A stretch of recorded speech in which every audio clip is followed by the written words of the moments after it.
الصالحات وبفضله تتنزل الخيرات والبركات وبتوفيقه تتحقق المقاصد والغايات. أشهد أن لا إله إلا الله وحده لا شريك له الملك الحق المبين، وأشهد أن محمدا عبده ورسوله لا نبي بعده صادق الوعد الأمين.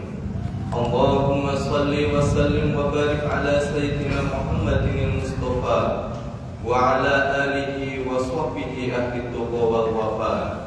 أما بعد فيا أيها الناس اتقوا الله أوصيكم ونفسي بتقوى الله كما قال تعالى في كتابه الكريم. أعوذ بالله من الشيطان الرجيم. بسم الله الرحمن الرحيم. يا أيها الناس اعبدوا ربكم الذي خلقكم والذين من قبلكم لعلكم تتقون. وقال أيضا يا أيها الذين آمنوا اتقوا الله وقولوا قولا سديدا يصلح لكم أعمالكم ويغفر لكم ذنوبكم ومن يطع الله ورسوله فقد فاز فوزا عظيما. وقال النبي صلى الله عليه وسلم اتق الله حيثما كنت واتبع السيئة الحسنة تمحها وخالق الناس بخلق حسن. صدق الله العظيم وصدق رسوله النبي الكريم ونحن على ذلك من الشاهدين. Ma'asyiral muslimin wa zumratal mu'minin rahimakumullah. Puji dan syukur marilah senantiasa kita panjatkan kehadirat Allah Subhanahu wa taala dengan meningkatkan kualitas keimanan dan ketakwaan kita dengan takwa yang sebenar-benarnya. Imtithalu awamirillah wajtinabu nawahihi sirran wa alaniyah, yaitu dengan menjalankan perintah-perintah Allah dan menjauhi larang-larangannya. Karena sesungguhnya takwa adalah jalan menuju petunjuk bagi orang yang menjalankannya, dan takwa adalah tali penyelamat bagi orang yang berpegang teguh kepadanya. Wa tazawwadu fa inna khairaz taqwa wattaquni ya ulil albab. Dan bekal terbaik kita menghadap Allah Subhanahu wa taala adalah bekal takwa. Ma'asyiral muslimin wa zumratal mu'minin rahimakumullah. Allah Subhanahu wa taala menciptakan kehidupan dunia ini penuh dengan keberagaman dan perbedaan. Makhluk hidup khususnya manusia diciptakan oleh Allah Subhanahu wa taala dalam bentuk yang berbeda-beda. Bentuk fisik yang berbeda, warna kulit yang berbeda, jenis kelamin yang berbeda. Perbedaan itu adalah rahmat dari Allah Subhanahu wa taala yang harus kita terima dan kita syukuri.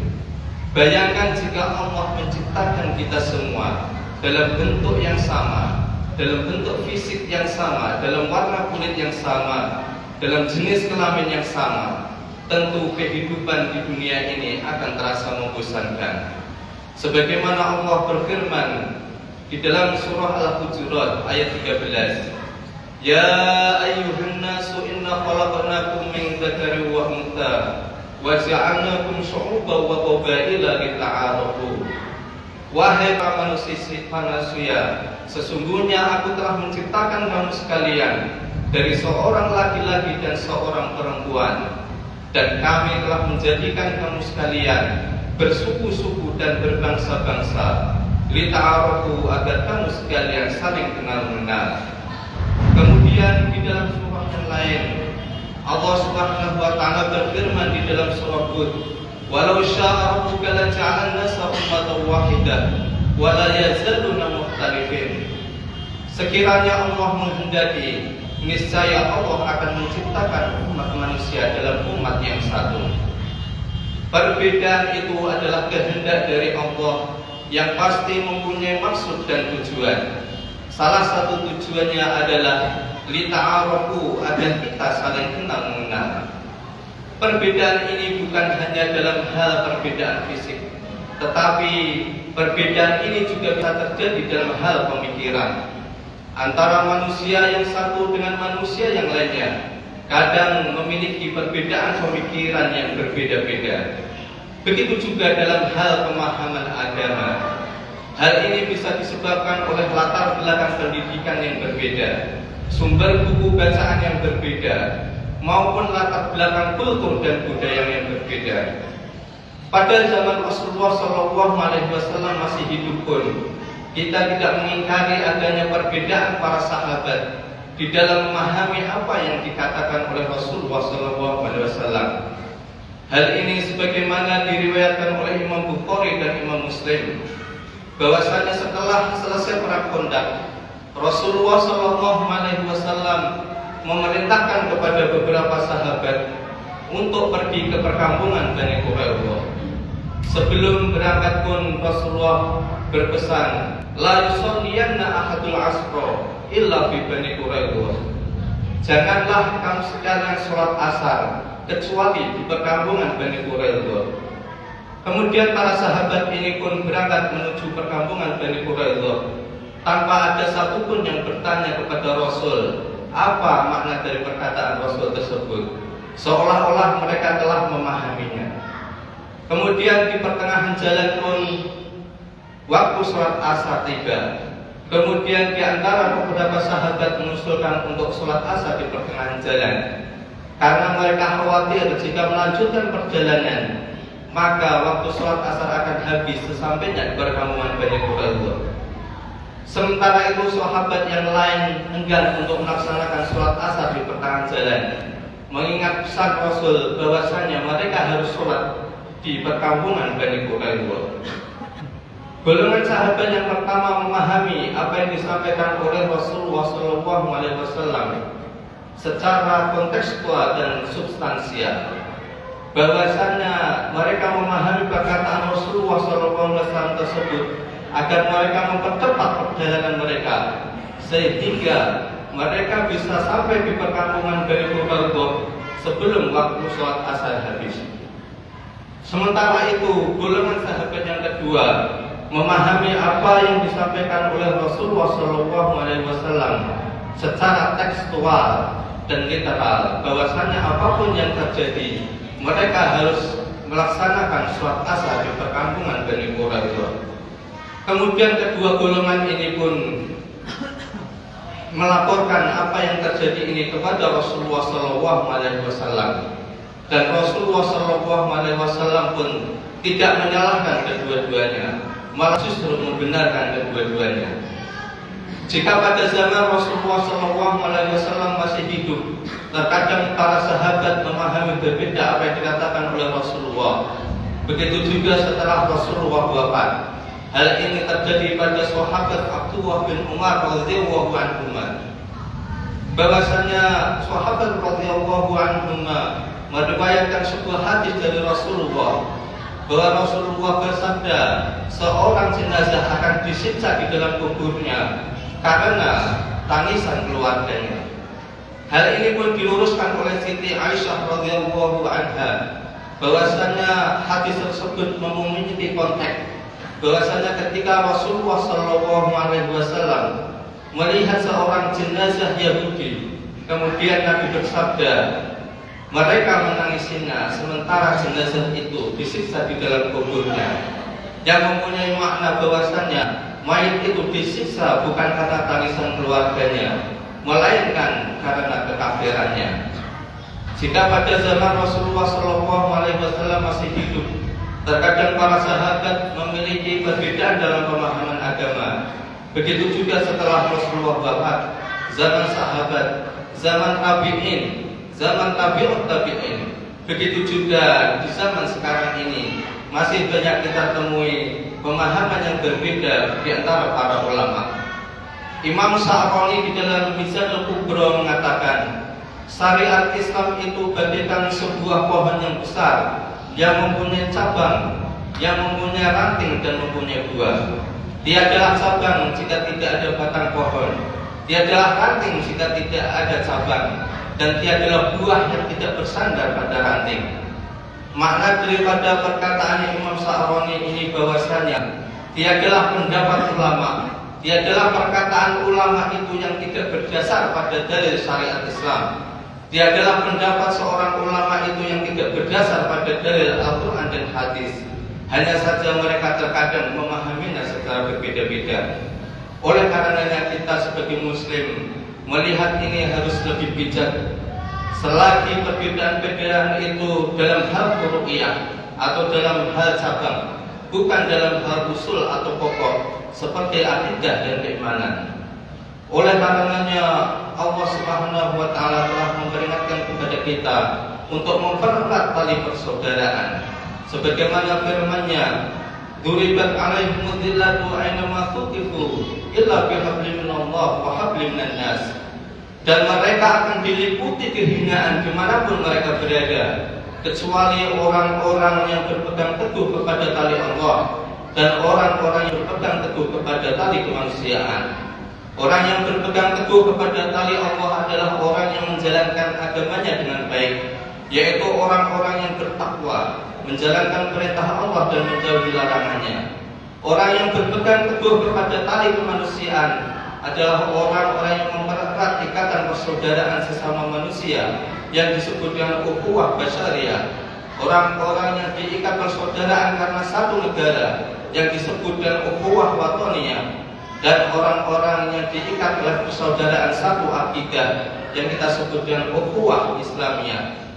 Allah pun berfirman, "Innamal mu'minuna ikhwatun fa aslihu baina akhwaykum wa taqullaha la'allakum turhamun."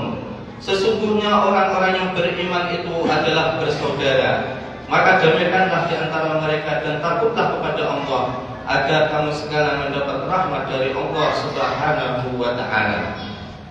Di dalam berbagai hadis Rasulullah SAW telah menjelaskan perumpamaan-perumpamaan yang menggambarkan tentang keutamaan seorang mukmin dan persaudaraannya. Di antaranya Rasulullah bersabda, "Al-mu'minu lil mu'min kal bunyan yashuddu ba'duhu ba'dha." Orang mukmin yang satu dan mukmin yang lain itu bagaikan sebuah bangunan yang saling dapat memperkuat satu dengan yang lainnya. Kerjasama adalah kunci daripada kebersamaan. Tidak egois dan tidak merasa dirinya paling penting. Gotong royong dan tenggang rasa adalah sikap yang harus dipupuk setiap mukmin untuk memperkuat persaudaraan. Rasulullah juga menggambarkan al-mu'minu mir'atu li akhihi idza ra'a 'aiban aslahahu. Seorang mukmin itu bagaikan cermin bagi saudaranya. Jika dia melihat aib di dalam cermin itu, maka dia memperbaikinya. Cermin adalah tempat di mana kita melihat sebuah kesempurnaan. Sempurnaan itu mudah-mudahan menjadi teladan bagi mukmin yang lainnya. Cermin adalah tempat juga melihat sesuatu yang belum sempurna.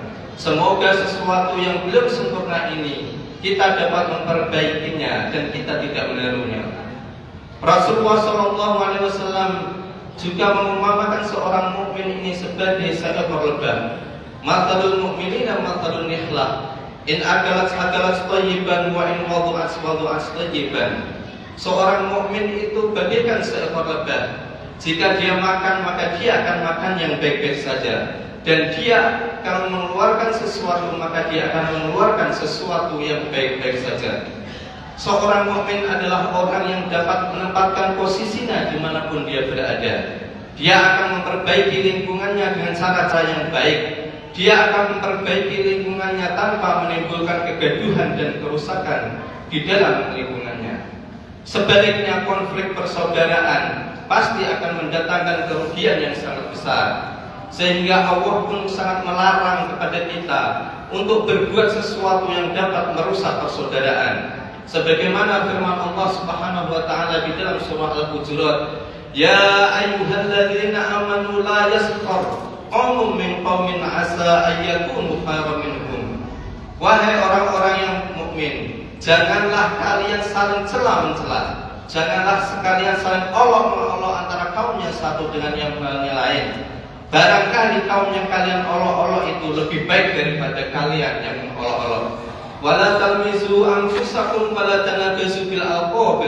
Dan janganlah kamu sekalian mencela diri kamu sekalian dan memberikan gelaran yang buruk kepada sesama mukmin.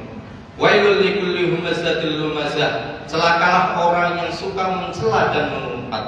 Naru wahil muqaddah. Maka balasannya adalah api yang menyala-nyala. Masyaallah muslimin wa sumratal mu'minin rahimakumullah. Ajaran Islam sungguh telah menanamkan kepada kita benih-benih persaudaraan yang mempunyai manfaat yang begitu dahsyat bagi kemaslahatan kehidupan di dunia dan di akhirat. Bahkan kesempurnaan keimanan kita dapat diukur dari mana, sejauh mana kita sangat mencintai saudara kita. Sebagaimana Rasulullah bersabda, la yu'minu ahadukum hatta yuhibba li akhihi ma yuhibbu li nafsihi. Tidaklah sempurna iman seseorang itu sehingga dia mencintai saudaranya sebagaimana dia mencintai dirinya sendiri. Barakallahu li wa lakum fil Qur'anil azim wa nafa'ani iyyakum bima fihi minal ayati wa dzikril hakim wa taqabbal minni wa minkum tilawatahu innahu huwas samiul alim wa qur rabbil warham wa anta khairur rahimin. Allahumma shalli ala sayyidina Muhammad wa ala ali sayyidina Muhammad.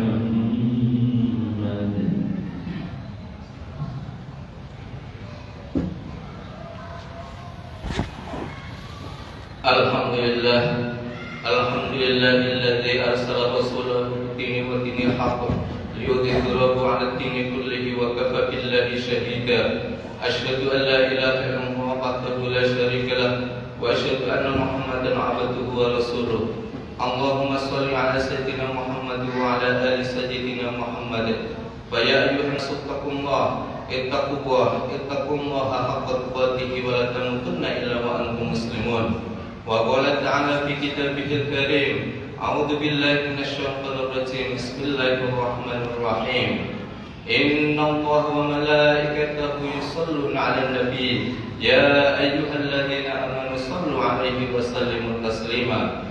Allahumma shalli 'ala sayyidina Muhammad wa 'ala ali sayyidina Muhammad kama shallaita 'ala sayyidina Ibrahim wa 'ala ali sayyidina Ibrahim. وبارك على سيدنا محمد وعلى آل سيدنا محمد كما باركت على سيدنا إبراهيم وعلى آل سيدنا إبراهيم في العالمين إنك حميد مجيد.